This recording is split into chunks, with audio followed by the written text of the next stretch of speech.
Good morning, folks. Jason Spohr here with Templar Strategic Solutions. Welcome back to the Talks with Templar podcast. It is March 9th, 2025. I do apologize. Our last release was around mid-February, and I know I have promised you guys to try to do better about getting new content out for you. But unfortunately, the last couple weeks got a little bit hectic on me. I had a lot more on my plate than I had anticipated as far as scheduling. And sadly, just like I said before in the intro to this individual podcast for our second season, there are times when smaller projects like the podcast have to be pushed to the back burner in order to address matters at hand.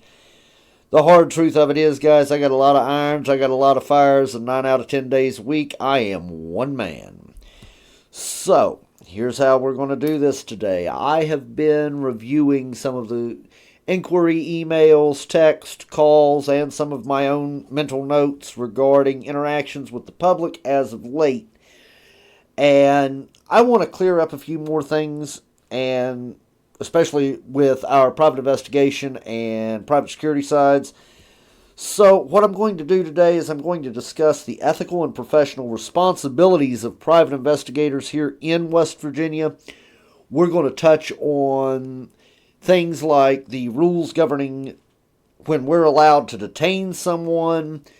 We'll discuss a little bit about citizen's arrest, which falls back to that category. We're going to look at just a handful of things, including the use of force continuum and defining misdemeanor versus felony, things like that today. I hope, as always, you guys find something informative, something to take away from this. And I just look forward to sharing this information with you guys every time we have the opportunity, because I love working with an informed public, because it makes my life a little bit easier as a business owner and as a professional. And again, hopefully it gives you insights to when you are considering contracting for the same type of services we provide, whether you come to Templar or you go to another agency or an investigative firm or guard firm. You know, my goal is not just to market our company, even though that is a big part of my responsibility. I want you guys to know what it entails in this industry, where our boundaries are, the things we're capable of, where it benefits you, whether you're a private citizen, a business owner, a landlord, etc. Because let's be real, the more knowledge you have, the more prepared you are when you sit down to a negotiation table or when you are trying to look into possibly contracting for services. So let's go ahead and jump right in, guys, and discuss the ethical and professional responsibilities of private investigators here in West Virginia. As most of the folks that follow our podcast already know, Templar Strategic Solutions is in fact based right here in Roane County, West Virginia. Now, regarding the ethical and professional responsibilities of private investigators. Private investigators, or PIs, here in West Virginia are subject to both legal and ethical standards that guide our conduct while we are engaged in investigations. These responsibilities include licensing and legal compliance. PIs in West Virginia must be licensed under state law. That ensures that we meet specific requirements, specific qualifications, and successfully pass background checks and fingerprinting. You know, we must operate within the bounds of not only federal, but state and local laws as well, including privacy laws, surveillance laws, and the laws related to obtaining evidence. And of course, then there's confidentiality and privacy. PIs handle sensitive information, and we must maintain confidentiality regarding client details, case findings, and of course, investigative methods. You know, we must respect the privacy rights of individuals and avoid unauthorized intrusion such as wiretapping or illegal surveillance. You know, of course, we have to be honest. We have to carry ourselves with integrity. And investigators must provide truthful and accurate reports and never falsify information. We have no business and should never misrepresent ourselves or engage in deceitful conduct just to obtain information. Now, that does not mean we won't occasionally utilize certain camouflage or other methods that are sometimes called pretext. In a case like that, it's not uncommon for us to work undercover per se. And what I mean by undercover is, we might utilize a van that looks like a service worker, a maintenance worker, or something like that, especially if we know that if we operate a common vehicle that we're going to stand out too much. Here in West Virginia, guys, let's be real, a lot of these smaller communities are very tight-knit, especially trailer parks, apartment complexes, gated communities. It seems like everybody knows everybody and they can always spot someone or something out of place. So, yes, we might drive a less conspicuous vehicle or do everything in our legal ability to make ourselves appear less and less conspicuous, less obvious. We don't want to stand out. We want to blend into the crowd. We want to blend into the background. We don't want you to notice us if we are surveilling you while in the process of an investigation. What it means as far as misrepresenting ourselves or engaging in deceitful conduct, some people say that the whole pretext or driving a particular vehicle that may leave the impression that we are something other than what we are as deceitful. But moreover, where that translates, guys, is we can't walk in somewhere and misrepresent ourselves to a bartender or a store clerk or, God forbid, an agent of the court like the clerk's office when we're trying to gather information. We gather our information. We have to be upfront to a point. It may simply be, hey, look, I'm investigating a particular case for a client. I'm a private investigator. Here's my credential. One of the things I'm looking at or one of the things I'm trying to put an eye on is this, this, and this. We have to be careful how we word it. We have to be careful what information we disclose, obviously. But when it comes to specifically requesting information, especially records and such, or statements from people, we don't want them to get the wrong impression of who we are or what we're doing. Now, moving past that, of course, we try to, at all costs, avoid conflict of interest. PIs must disclose any potential conflict of interest and avoid situations where their personal or financial interests could compromise their work. Obviously, then of course there's ethical conduct and surveillance and information gathering. That goes back to don't hide who you are, so to speak. Don't lie to someone or try to coerce them to give you information. Especially don't try to use intimidation and things like that. That's just foolish. But obviously, we shouldn't engage in trespassing. We obviously don't want to involve ourselves with hacking or unauthorized access to records. We can get basic information. Take a Freedom of Information Act. I can easily submit a request to the federal government to verify a veteran's or proclaimed veterans' status, whether or not they were or were not actively enlisted or commissioned in the military. However, I cannot access things like the character of their discharge or their service records or deployment records without having a signed release from that individual. Okay, it sounds funny, but it is what it is. There's a lot of rules here that we have to play by. And of course we have to obtain our evidence legally and ethically. We want to ensure that our methods do not violate an individual's rights because, well, one, they're your rights, and two, we don't want to get sued or lose our licensure. Okay? Then, of course, there's the professional and client relations.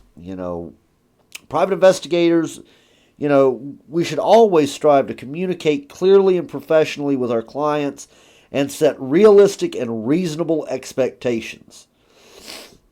We can't necessarily guarantee the outcome of a case. We can't guarantee that what we find is going to be what you specifically wanted, and it may or may not bear sufficient precedence if you are going to try to use our findings in court.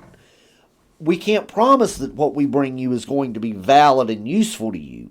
What we can, as far as presenting in court, what we can guarantee you is that we will gather as much available information through legal means as possible as it pertains to your investigation. Now, stepping off of that and straight away into the professional and ethical obligation of private security officers here in West Virginia. Private security officers in West Virginia play crucial roles in the protection of people, property, and assets. Our ethical and professional responsibilities and obligations include licensing and training. Just like with PIs, security officers must obtain proper certification and training to carry out our duties lawfully and effectively. Now, of course, if that security officer carries firearms, they're armed, they must receive additional firearms instruction and comply with all regulations regarding to the use of force. Now, past that, of course, you have legal authority and limitations. Security officers are not, I repeat, not, I cannot emphasize this enough, not in the state of West Virginia law enforcement and must operate within our legal authority. We must avoid impersonating police officers or misusing our position to unlawfully detain or search individuals. Again, I have to add some emphasis there, unlawfully. There are instances where we are clear to detain you, we are clear to search you, and we'll get into that here a little bit later. Now, we have to step in here and discuss very briefly, for just a minute, we'll review some more information regarding this as well here as the podcast progresses. The use of force, okay? Security personnel must only use force when it is absolutely and unavoidably necessary and it has to be in proportion to the threat level that we are currently facing. Obviously, we train our people, and it is a responsibility of the officer as well to utilize de-escalation techniques as a priority before resorting to physical intervention. Now, professional conduct and ethics. That's another big one for private security officers here in West Virginia. Security officers must act professionally, and they must treat all individuals with respect and fairness, regardless of any personal bias. I may not like you as a person. You may give me the heebie-jeebies, but until you give me a legitimate reason, I have to hold my tongue and hold my temper to the very best of my abilities, guys. Now, moving on from there, a private security officer must not accept bribes or favors that could potentially compromise the integrity of what we're doing. We're professionals. We're not out there to make friends. We're there to handle a job. Of course, that also rolls back, in my opinion, to private investigators and anyone who works with the general public. Especially those of us like security officers who have been thrust into a even limited position of authority or power. We're supposed to be trustworthy at all times. Then there's confidentiality and discretion, guys. Security officers should always safeguard sensitive company or client information and never disclose that information inappropriately. This is, again, you leak information, it causes a security breach. A security breach compromises your contract and it compromises the well-being of your client. Now, of course, then we step from confidentiality and discretion right on into observance and reporting. Guys, security is just that. We're security. We're a deterrent. We're a safeguard. We're there to be your peace of mind. And sometimes being that peace of mind does, of course, involve supplemental reports and things like that, being ready for the client's review, or in case there is an incident and we need to present those documents and those points of fact over to law enforcement or EMS or fire or any other number of emergency services or elevated individuals, so to speak, or elevated agencies like the courts or the prosecuting attorney or public defender or your private attorney. We want to make sure that we have clear, concise, neat, tidy notes. And in order to do so, the officer must remain vigilant, observant, and prepared to document an incident accurately. We should never avoid reporting crimes or suspicious activity when practicable or necessary to law enforcement or other required services. Then let's step over into conflict resolution and customer services. Private security officers often serve as a first point of contact for the public, and we must be able to handle situations with professionalism and composure. They should aim to de-escalate conflicts and address concerns without unnecessary confrontation. Meaning, being stern, being forward, being confident when speaking with someone, that's one thing. But getting in their face, shouting, becoming threatening, or attempting to intimidate, those are not things we want to do as private security professionals. We want to be, again, that peace of mind. We want to be as welcoming and comforting to the general public and our client as it is possible. Obviously, there are instances where things don't always go right, but we do have an obligation to try our very best to remain professional and courteous whenever dealing with the public. Of course, as I was saying, guys, we always try to aim to de-escalate conflicts and address concerns without being unnecessarily abrasive.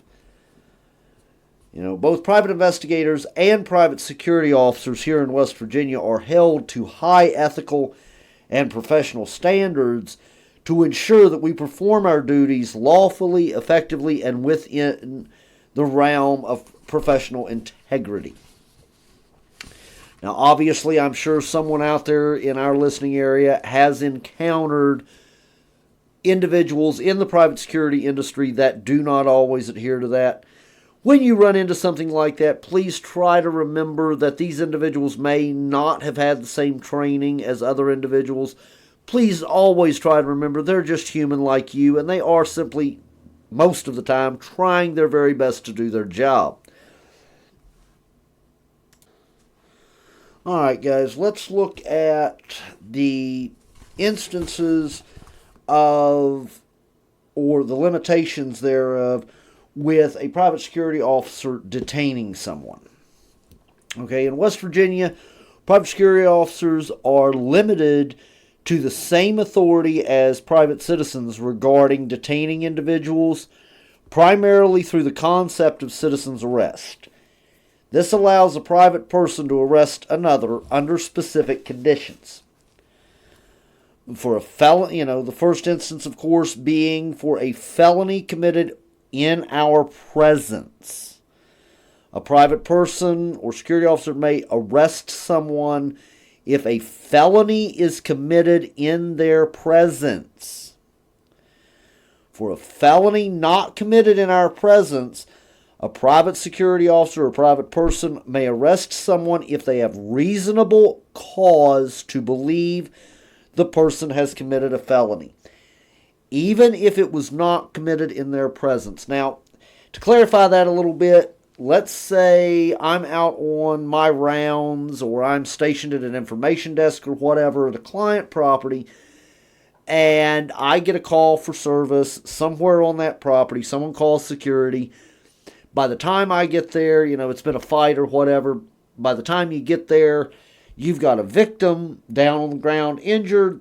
The party that created the injury or caused this injury may have fled the immediate area.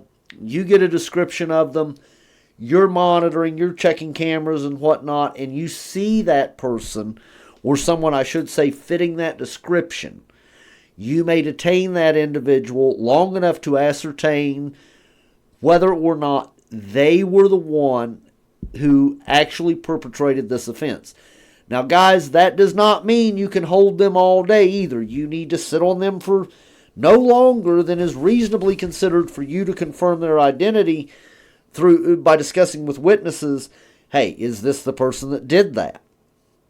If they say, well, it looks like them, but I don't think that's them, you may not necessarily have enough to hold them, let alone place them under a citizen's arrest here in West Virginia. The third instance when we can detain as both a private citizen or as a private security officer, we may arrest someone for a misdemeanor amounting to breach of peace that is committed within our presence. I.e., they're raising all grades of sand, they're picking a fight with people, they're causing injury and damage to property or individuals. Yes, we can place them in custody. Now, after making such an arrest, the individual must be taken before a magistrate without any unnecessary delay. That means once they're hooked, they need to be booked. Excuse the expression. Now, regarding the use of force, West Virginia law allows individuals to use reasonable and proportionate force, including deadly force, against an intruder or attacker to prevent the forcible entry into a home or residence or to terminate the intruder's or attacker's unlawful entry if the occupant reasonably feels or apprehends that the intruder or attacker may kill, emphasis kill, or inflict serious bodily harm upon the occupant or others in the home or resident, or if the occupant reasonably feels or believes that the intruder or the attacker intends to commit a felony level crime in the home or residence, and that occupant or individual reasonably believes deadly force is necessary. What that means, guys, when we say reasonably necessary, it means you need to absolutely fear for your life, or you must fear without question that you may sustain catastrophic and permanent injury. Okay? Or, your kids are in danger, or a member of the public that's in your residence is in danger.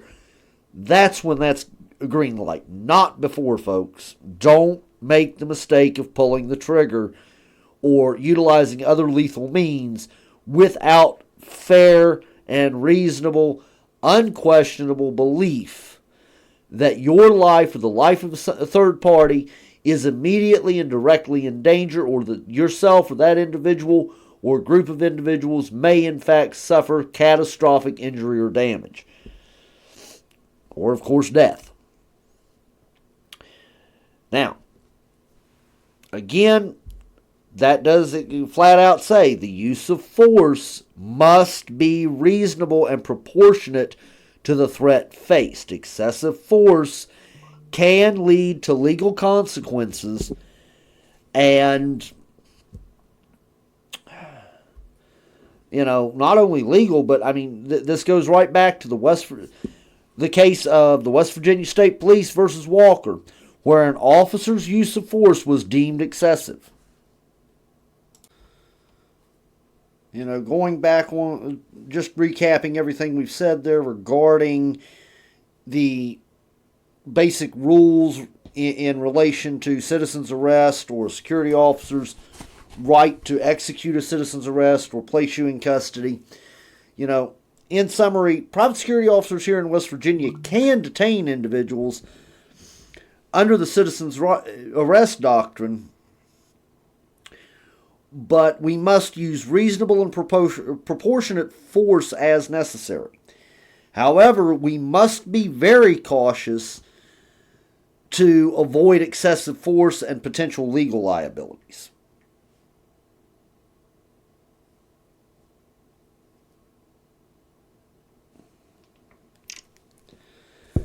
Now, let's look at the actual background here a little more regarding the citizen's arrest under specific circumstance, which this is back to relation with the citizen's arrest doctrine here in West Virginia. And this is the most current information I could bring forward in my searches and research in general. As of March 2025, West Virginia law permits private individuals to perform a citizen's arrest under specific circumstances. The primary legal framework governing such actions is outlined in 62-14A-4 line E of the West Virginia Code, which states, "The arrest of a person may be lawfully made also by any peace officer or private person without a warrant upon reasonable information that the accused stands charged in the courts of a state with a crime punishable by death or by imprisonment for a term exceeding, guys, 1 year. This provision allows a private individual to arrest someone without a warrant if they have reasonable information indicating that the person is charged with a serious crime in another state, specifically one punishable by death or imprisonment exceeding 1 year. That is 12 calendar months, kid. Key provisions and requirements that you need to be aware of. Reasonable information is defined as follows. The individual must possess reasonable information that the person they intended to arrest is charged with a qualifying serious crime in another state. This implies a need for credible evidence or reliable sources confirming such charges. That could include, just for the sake of discussion here, guys, you could detain someone. You could then proceed, as should be practicable by any private security officer who effects a detention, to contact dispatch. During the detention, you may have secured that individual's identification card. In such manner that you secure their identification, obviously it does not hurt, and it is in fact encouraged when you call in to say, hey, this is so-and-so with such and such security company. I have the following individual detained on my client's property for XYZ. Could you please send a sworn officer out? When you name that person's name, if it comes back that that person has warrants, theoretically, you could be instructed to place that person under a citizen's arrest or to make sure that they are properly restrained and held in place or detained. Now, the severity of the crime is another key provision and factor for you to consider. The law specifically refers to crimes punishable by death or imprisonment for more than 1 year. This typically encompasses felonies, indicating that citizens' arrests are intended for serious offenses. Again, serious offenses, kids. Post-arrest procedure. This is a very big thing. After making the arrest, the individual is required to bring the arrested party before a judge or magistrate without unnecessary delay. A formal complaint must be filed under oath detailing the grounds for the arrest. The law specifies, but when so arrested, the accused must be taken before a judge or magistrate. Before a judge or magistrate with all practicable speed. That means post haste, kids. Get it done. And the complaint must be made against him or her under oath, setting forth the ground for the arrest. Now, for those of you unfamiliar, if you're talking to a judge, magistrate, etc., and you are under oath, you are standing in a court, or the equivalency thereof, you should be very cautious when articulating yourself that you do not effectively perjure yourself by exaggerating or overstating a fact. Make sure that what you bring to the table is legal, lawful, and accurate to the very best of your abilities, guys. Especially for private security officers. That's not just a you lose some freedom. That's a career-ending screw-up if you don't get it right, guys. Trust me. I've seen it happen. Now, some important things for you to consider here. The limitations. The statute does not grant private individuals or private security officers the authority to arrest someone merely based on suspicion or for minor offenses. The arrest must be grounded in reasonable information about the serious charges pending in another state. Legal risks. Now, here's a big one for you to think on. The legal risks behind this. Engaging in a citizen's arrest carries significant legal risks. If the arrest is deemed unlawful or unwarranted, the individual making the arrest could face civil or criminal liability, including facing charges of false imprisonment or even assault, guys. Now, here's the solid recommendation for you.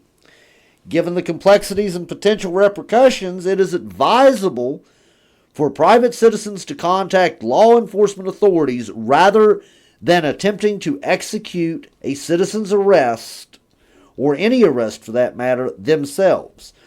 Law enforcement professionals are trained to handle these kind of situations and can ensure that the legal protocols necessary are followed appropriately. To summarize everything we've covered so far, while West Virginia law does provide a mechanism for citizens' arrest under specific conditions, those actions are confined to situations involving serious charges from other states and require adherence to strict legal procedures. Individuals considering such actions should exercise extreme caution, guys, and prioritize involving law enforcement to mitigate these potential risks to your liberty and to your criminal and civil liabilities. Now, let's discuss and define here a little bit more about the difference between a felony and a misdemeanor criminal offense here in West Virginia. In West Virginia, criminal offenses are categorized into either felonies or misdemeanors based on their severity and the corresponding penalties. Now, when we go to talking about felonies versus misdemeanors here in West Virginia, let's first look at the definition of a felony offense. A felony offense is the most serious type of crime, and that's what's generally punishable by imprisonment for more than a year, significant fines, or both. And felony convictions can also lead to the loss of certain rights, such as the right to own firearms, vote, or even hold certain professional licensure. Examples of felonies here in West Virginia would include murder, which is under State Code 61-2-1, sexual assault, rape, things like that, which is covered under State Code 61-8B-3, or robbery, which is covered under State Code 612-12.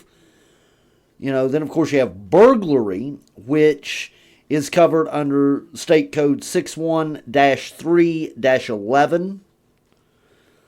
And of course, naturally, drug trafficking is a felony here in West Virginia, and that's covered under State Code 60A-4-401. Felony cases are prosecuted in circuit court and typically involve a grand jury indictment being required, followed by a trial. And sentences can range from years to life in prison, depending on the crime and the major criminal history, or prior criminal history, I should say. And again, along with naturally those years to life in prison, there's also restitution and other fiduciary penalties that can be imposed as well. Now, when you start looking at misdemeanor crimes, misdemeanors are a less severe crime.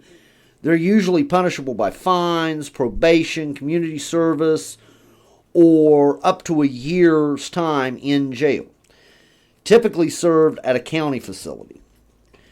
Now, examples of misdemeanors in West Virginia would include disorderly conduct, which is covered under Code 61-6-1, or DUI first or second offense, which that falls under West Virginia Code 17C-5-2. Then, of course, you have simple assault or battery, which comes under State Code 61-2-9. And, of course, petite larceny, which that's theft of items valued under $1,000. And that relates back to State Code 61-3-13.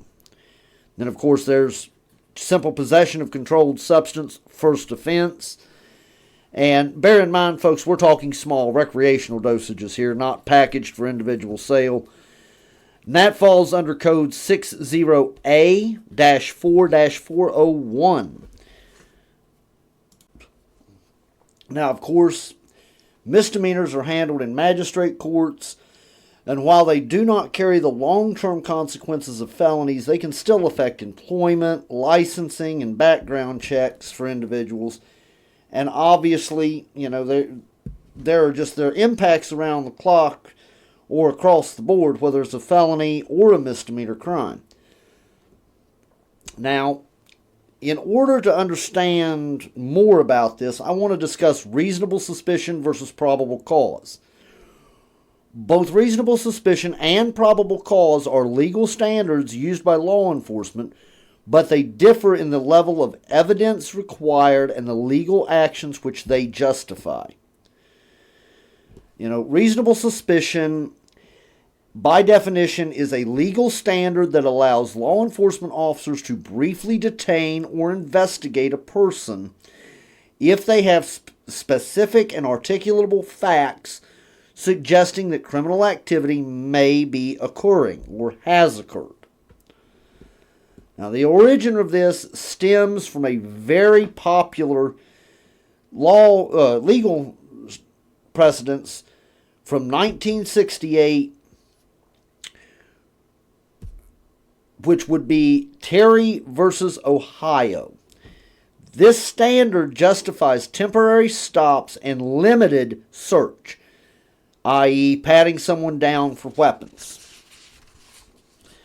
They call it a Terry frisk or a Terry stop, guys, for those of you that aren't tracking what page in the history books we're on there from 1968.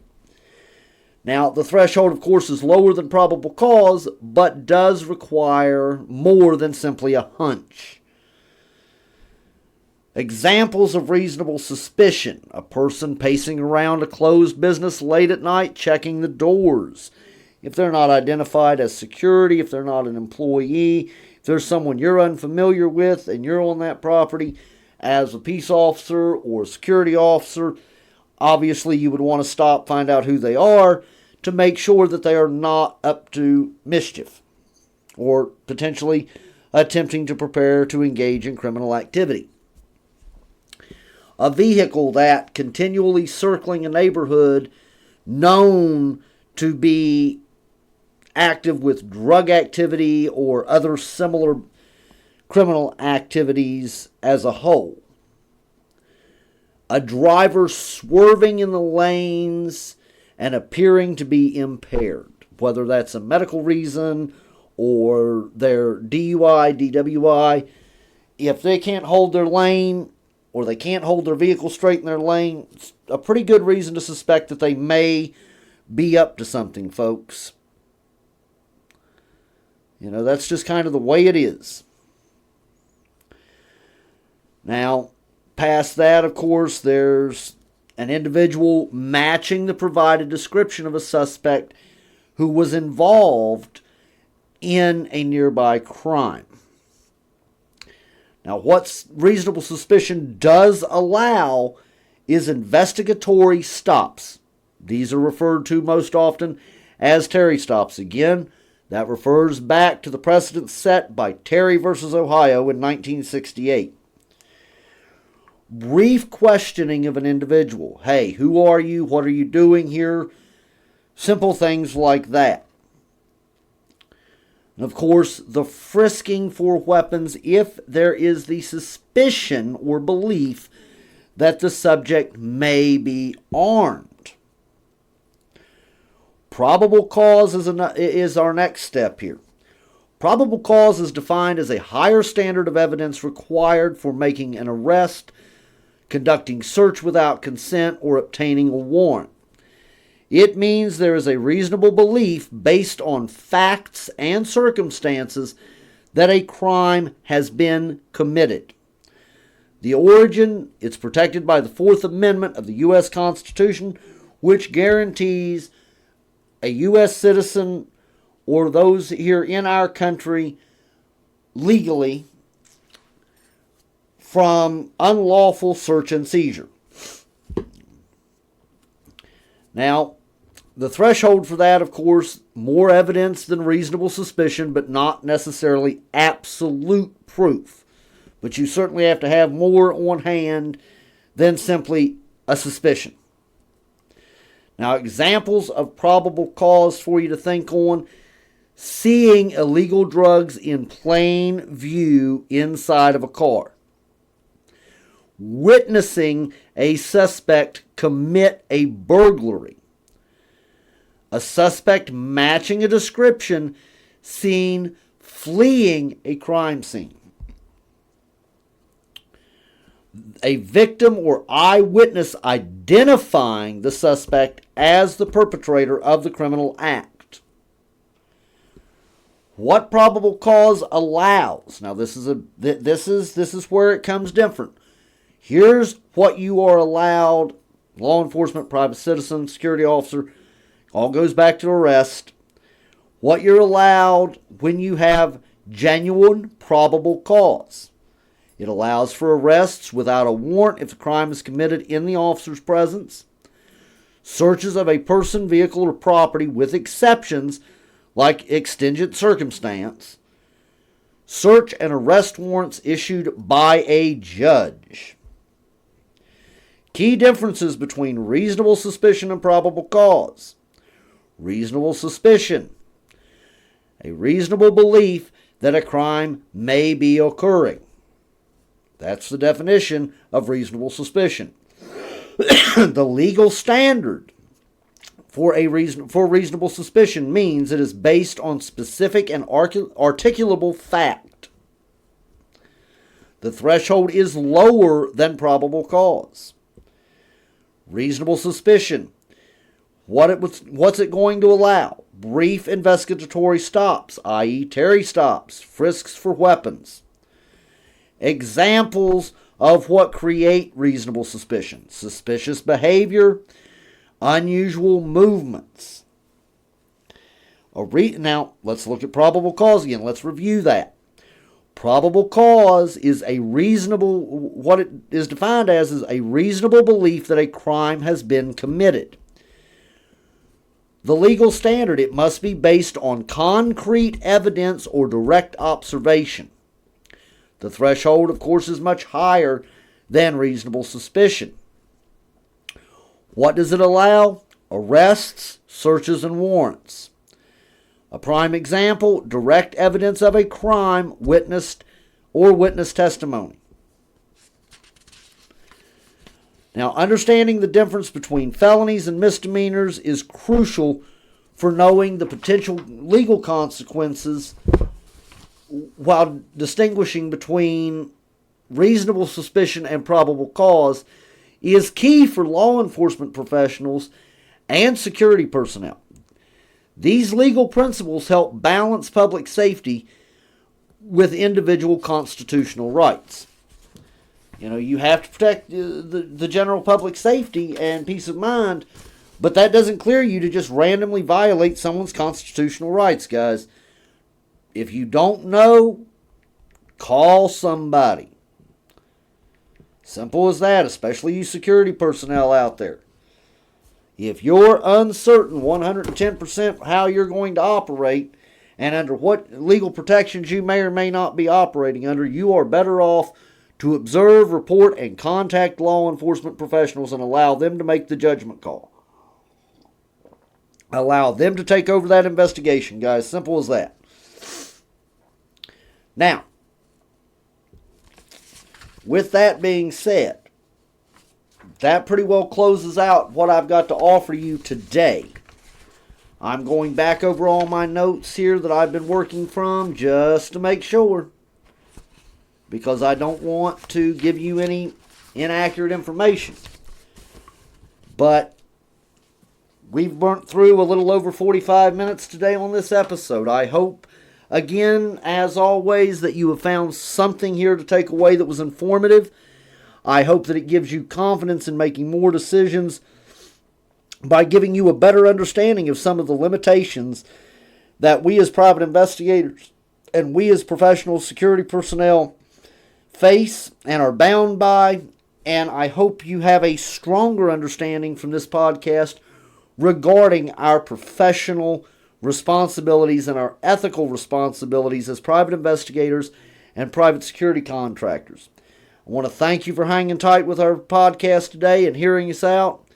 Obviously, if you're interested in more of what Templar Strategic Solutions does, the types of services we provide, things like that, by all means, feel free to visit our website at www.templarstrategicsolutions.com. Give us a call at 304-591-9787 or fire us an email at info@templarstrategicsolutions.com. You guys have a blessed day. Stay safe. We'll be back hopefully next week with another episode.